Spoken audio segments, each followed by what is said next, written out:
لیکن ان بسا اوقات ان کو بتانے کے باوجود in writing as well as verbally chief justice of the Islamabad high court نے کوئی ایکشن نہیں لیا ان کی جوڈیشل فریڈم جوڈیشل انڈیپینڈنس کو پروٹیکٹ کرنے کے لیے. کیوں نہیں لیا؟ اس لیے نہیں لیا کہ وہ کمپلیسٹ تھا. وہ اس معاملے میں سب سے بڑا ڈاؤٹ ہے. اس کی سپرویژن میں عمران خان صاحب کے خلاف کیسز جو ہیں وہ جس طریقے سے پروسیس کیے گئے, جس طریقے سے ان کو پنشمنٹ کی جائے, اس میں سب سے بڑا کردار چیف جسٹس اسلام آباد ہائی کورٹ والا ہے. ان کی سربراہی میں, ان کی سپرویژن میں یہ تمام گند ہوا ہے. تو کیسے وہ جوڈیشری کو انڈیپینڈنٹ کر سکتا تھا؟ سو سب سے پہلی انڈائٹمنٹ جو ہے وہ چیف جسٹس اسلام آباد ہائی کورٹ کی ہے. اور اس کے بعد انڈائریکٹلی جو ہے اس میں وہ چیف جسٹس آف پاکستان کو بھی ان کا بھی ذکر کیا گیا ہے. ان کے ساتھ میٹنگز کا بھی ذکر کیا گیا ہے اس لیٹر میں کہ ان کے ساتھ میٹنگز ہوئی. ان کو ہم نے اپرائز کیا کہ اسلام آباد ہائی کورٹ لیول کے اوپر, ڈسٹرکٹ جوڈیشری کے لیول کے اوپر کیا پریشرز ہیں, کیا انٹیمیڈیشنز ہیں, کیا کوششنز ہیں. اس میں بڑی لیورڈ قسم کی ڈیٹیلز ہیں. لوگوں کے بیڈ رومز میں کیمرے نصب کیے گئے تھے, لوگوں کو فیملی کے ممبرز کو کڈنیپ کیا گیا, ٹارچر کیا گیا. وہ سب موجود ہے اس لیٹر میں. تو دوسرا جو بندوں کو جس کو سنگل آؤٹ کیا گیا ہے وہ ہے چیف جسٹس آف پاکستان. اور تیسرا جو ہے وہ جن کی حکومتیں تھیں, جن کے زمانے میں یہ ہوا تھا, اور اس میں سب سے میجر فگر جو ہے وہ اس وقت کے پرائم منسٹر ہیں شہباز شریف صاحب. تو یہ وہ لوگ ہیں جو کہ ڈائریکٹلی اور انڈائریکٹلی جن کی انڈائٹمنٹ اس لیٹر میں کی گئی ہے. کنسیکوینٹلی کسی قسم کی اتھارٹی ان آفیسز میں, ان کے آفیسز میں ویسٹ کرنا کہ یہ انصاف کریں گے, یہ انصاف کی توہین ہے, یہ انصاف کا قتل ہے, یہ آئین کا قتل ہے, یہ قانون کا قتل ہے.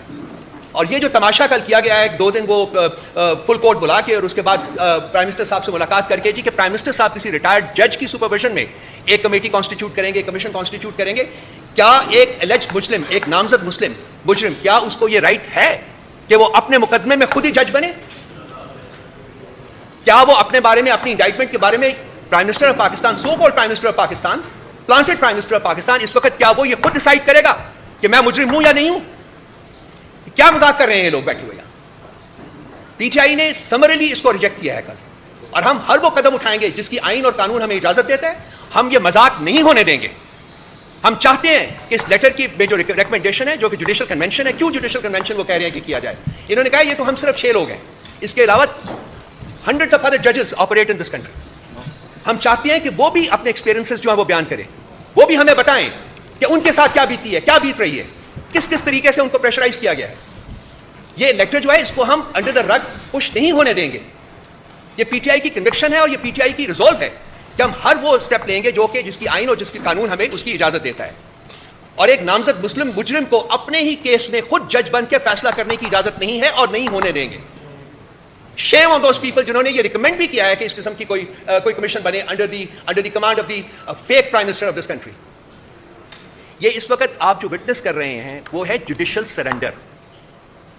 جوڈیشری اپنی انڈیپینڈنس خود ایگزیکٹو کے سامنے فروخت کر رہی ہے. یہ نہیں ہونا چاہیے. میں سمجھتا ہوں یہ جو خط 6 معزز جج صاحبان نے اسلام آباد ہائی کورٹ کے لکھا ہے یہ ہماری تاریخ میں ایک نئے موڑ کو مرتب کر سکتا ہے. دیکھیں, جبر کے خلاف جبر سے لڑائی ممکن نہیں ہے.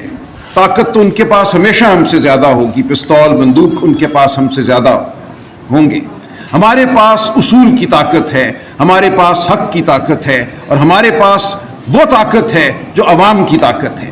یہ معاملہ صرف وکلاء کی حد تک محدود نہیں ہے. میں سمجھتا ہوں آج پوری پاکستانی قوم کے ضمیر کو جھنجھوڑا گیا ہے. ان جج صاحبان نے استدعا کی ہے کہ اگر اس ملک میں آئین, قانون, شرافت, صداقت کچھ بھی باقی رہنا ہے تو اٹھو اور تقاضا کرو کہ ہمیں انسان سمجھا جائے, ہمارا احترام کیا جائے. ہم یہ دیکھ رہے ہیں اس ملک میں, ہم یہ جانتے تھے کہ نہ احترام آدمیت رہا ہے, نہ چادر چار دیواری کا احترام رہا ہے, نہ آئین کا احترام رہا ہے. جو چیز 6 جج صاحبان نے ہمیں بتائی ہے وہ آج پاکستان کے ہر ادارے پر حاوی ہے, وہ الیکشن کمیشن ہو یا کوئی اور ادارہ ہو. ہم دیکھ رہے ہیں ہمارے غریبانوں پر ہاتھ روز اٹھتا ہے. جو الیکشن کے ساتھ ہوا اس کا میں خود گواہ ہوں. جس طرح ہمیں دھتکارا گیا, عوام کے مینڈیٹ کو دھتکارا گیا, وہ ہمارے سامنے ہے. اب میری استدعا پاکستانی قوم سے یہ ہے, اپنے بہنوں بھائیوں سے یہ ہے کہ یہ وہ وقت ہے کہ ہم اپنی آواز بلند کریں, اپنی اجتماعی آواز بلند کریں. تاریخ کی آواز ہماری آوازوں سے مرتب ہوگی. تاریخ کی چاپ ہمارے قدموں کی چاپ سے مرتب ہوگی. تاریخ کوئی غیر مرئی ایک عمل نہیں ہے. تاریخ ہم ہیں, ہمارا وجود ہی تاریخ کو مرتب کرتا ہے. ہمیں آج نکلنا ہوگا، ہمیں بات کرنی ہوگی، ہمیں سڑکوں پہ آنا ہوگا، ہمیں عدالتوں میں استدعا کرنی ہوگی۔ اگر ہم نے اس نظام کو بچانا ہے، اگر ہم نے اپنے بچوں کے لیے شرافت کا، صداقت کا کوئی ایک رمق بھی ہم نے چھوڑنی ہے تو ہمیں آج اٹھنا ہوگا۔ جو ان 6 جج صاحبان نے کر دیا وہ ہمارے ضمیر کو جھنجھوڑنے کے لیے بہت کافی ہے۔ آج ہم نے زندہ ہونے کا ثبوت دینا ہے، تو میری آپ سے استدعا ہے کہ زندہ ہونے کا ثبوت دیجیے، آئین کے لیے، قانون کے لیے، شرافت کے لیے۔ ہم سب محنت کے علمبردار ہیں، چھوٹے چھوٹے گھروں سے ہم آئے ہیں، گاؤں سے ہم آئے ہیں، ہم نے شرافت سے، محنت سے مقام بنائے ہیں۔ ہم اس شرافت اور محنت کو زائل نہیں ہونے دیں گے۔